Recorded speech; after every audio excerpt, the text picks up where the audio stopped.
কিভাবে মোবাইল দিয়ে ঈদের শুভেচ্ছার পোস্টার ডিজাইন বানানো যায়। কথা না বাড়িয়ে চলে যাব মূল ভিডিওতে। প্রথমেই আমাদের দুইটা অ্যাপ্লিকেশনের দরকার হবে। তার জন্য চলে যাব আমাদের ফোনে থাকা প্লে স্টোরে। এখানে সার্চ অপশনে লিখে সার্চ করব রিমুভ বিজি লিখে সার্চ করলে আমাদের এই অ্যাপ্লিকেশনটি এখান থেকে ডাউনলোড করে নিতে হবে। তারপরে যে অ্যাপ্লিকেশনটি লাগবে তার জন্য এখানে সার্চ অপশনে লিখব পিক্সেল ল্যাব অ্যাপ্লিকেশন লিখে সার্চ করলে আমাদের এখান থেকে পিক্সেল ল্যাব অ্যাপ্লিকেশনটিকে ইনস্টল করে নিতে হবে। প্রথমেই আমরা পিক্সেল ল্যাব অ্যাপটিকে ওপেন করব। এখানে যে নিউ টেক্সট লেখাটি আছে আমরা নিউ টেক্সট লেখাটিকে এখান থেকে ডিলিট করে দিব।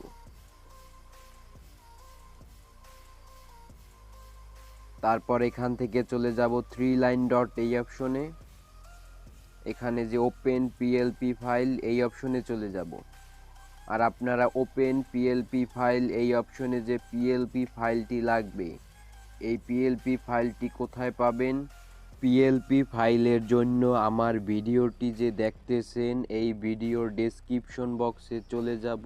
পিএলপি ফাইল ডাউনলোড লিংক এখানে চলে যাবেন, তাহলেই পিএলপি ফাইলের ডাউনলোড লিংকটি এখান থেকে চলে আসবে। তারপর এখানে যে ডাউনলোড লিংকের যে একটি চিহ্ন দেখাচ্ছে এখান থেকে ডাউনলোড করে নেবেন, তাহলেই দেখবেন যে পিএলপি ফাইলটি ডাউনলোড হয়ে গেছে আপনার মেমোরিতে।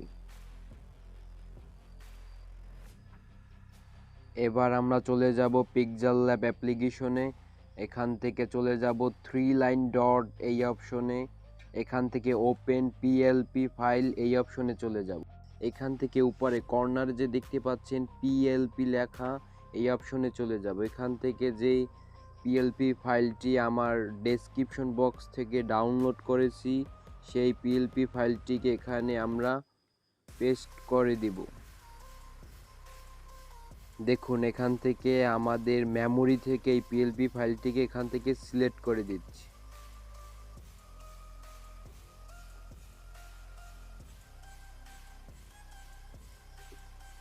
দেখুন তাহলে আমাদের এই পিএলপি ফাইলটির ব্যানারটি এখানে চলে আসবে।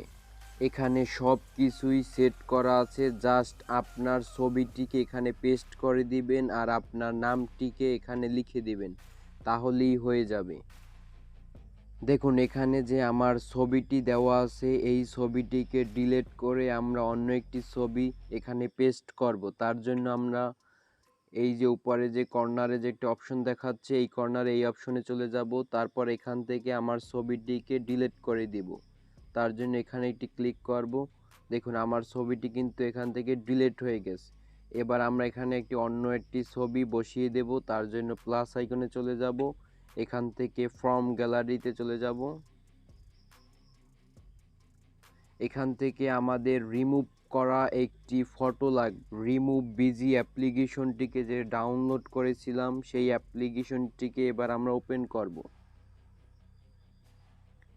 দেখুন রিমুভ বিজি অ্যাপ্লিকেশনে চলে আসার পর তারপর এখানে যে আপলোড ইমেজ লেখা দেখাচ্ছে আপলোড ইমেজে চলে যাব। তারপর এখান থেকে আমরা একটি ফটো বেছে নিব, যে ফটোটিকে আমরা রিমুভ করব আমাদের ব্যাকগ্রাউন্ডটি সেই ফটোটিকে এখান থেকে বেছে নিব। দেখুন আমি এখান থেকে এই ফটোটিকে সিলেক্ট করে দিচ্ছি। এবার আমার ফটোটিকে কিন্তু তারা রিমুভ করতেছে। দেখুন কত সুন্দরভাবে আমার ফটোর ব্যাকগ্রাউন্ডটি রিমুভ হয়ে গেছে। এবার এখান থেকে জাস্ট এটিকে ডাউনলোড করে দিব, তার জন্য এই ডাউনলোড অপশনে ক্লিক করব। দেখুন এই ছবিটি কিন্তু আমাদের ডাউনলোড হয়ে গেছে। তারপর এখান থেকে চলে যাব পিক্সেল ল্যাব অ্যাপ্লিকেশনে।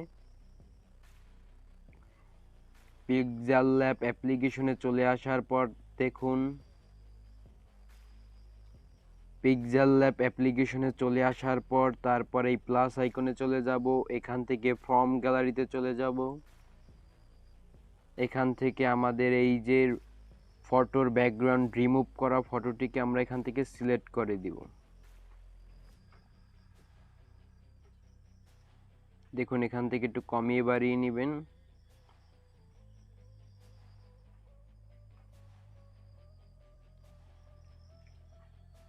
তারপরে এই যে দেখুন এই মসজিদের মতো যে এইটি কিন্তু আমাদের ফটোটির নিচে আছে, এটিকে আমরা আমাদের ফটোটির উপরে দেব। তার জন্য আমরা এখান থেকে এই যে এই অপশনটি আছে এই অপশনে চলে যাব। তারপর এখান থেকে টু ব্যাক, আবারও বলছি টু ব্যাক, এই অপশনটিকে এখান থেকে 1 করে দিব। দেখুন এবারে এটাকে আমরা এখান থেকে এটাকে টেনে একটু উপরে উঠিয়ে দেব। তারপর এখানে দেখুন লেখা দেখাচ্ছে সৌজন্যে মেহেদি হাসান। এবার এটার উপর একটা ক্লিক করব, এটার উপর আমরা 2বার ক্লিক করব। তারপর এখান থেকে আপনার নামটি এখান থেকে সিলেক্ট করে দিবেন। আমি এখান থেকে আপাতত আমার নামটি দিয়ে দিচ্ছি।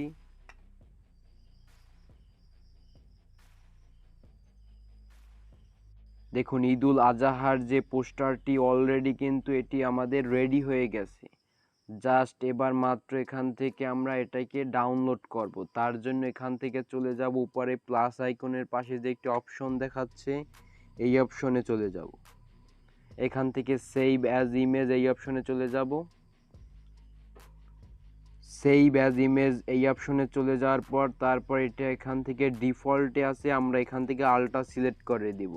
তারপর এখান থেকে সেভ টু গ্যালারি এই অপশনে ক্লিক করব। তাহলে কিন্তু আমাদের ফটোটি সেভ হয়ে আমাদের গ্যালারিতে চলে যাবে। ভিডিওটি যদি ভালো লাগে অবশ্যই আমার চ্যানেলটিকে সাবস্ক্রাইব করে রাখবেন।